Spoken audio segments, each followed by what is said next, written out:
In a quiet village surrounded by green hills and muddy roads lived a young boy named Ayaan. His family owned a small piece of land that barely grew enough crops to survive. Every year they prayed for rain, and every year the clouds betrayed them. Ayaan's father, Raghu, was a farmer who never complained about his hardships. He often told his son, "We may be poor, but as long as we have hands to work, we'll never be empty." His mother, Kamala, sold vegetables at the weekly market, earning just enough to keep the family alive. Ayaan was bright, curious, and always full of questions. He would look at the hills and say, "There must be something beyond them, something bigger than this."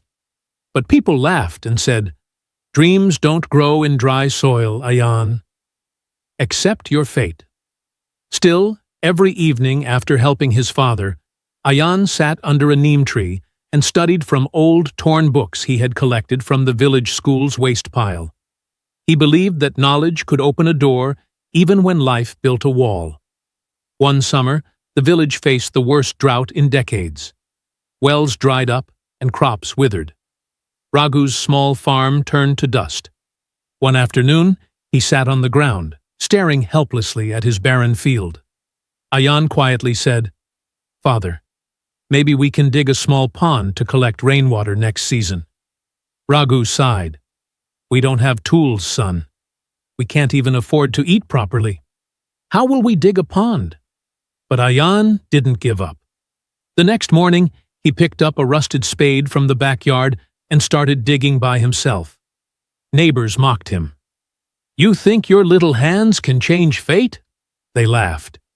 Day after day, under the blazing sun, Ayaan kept digging.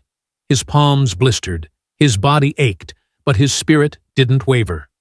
Soon, a few children joined him out of curiosity. Then an old man, moved by the boy's determination, brought his shovel. Slowly, the laughter of the villagers turned into silence. People who once mocked him began helping. Together, they dug a small pond near the foot of the hill. By the time the first rains came, the pond was ready. And when the clouds finally burst, the entire village watched in awe as the pond filled to the brim. For the first time in years, they had water through the summer. Crops grew again, and families survived. Raghu, tears in his eyes, hugged his son and said, "You didn't wait for opportunity, Ayaan. You created it." Word spread to nearby villages. People came to see the boy who had turned dust into life. Soon, a local newspaper published his story. The village boy who brought water back. A few months later, a government officer visited the village. Impressed by Ayaan's idea, he offered to help expand the pond into a permanent water reservoir. The project not only changed Ayaan's village, but also provided water to neighboring ones. As the years passed, Ayaan continued to study and work on new ways to improve farming.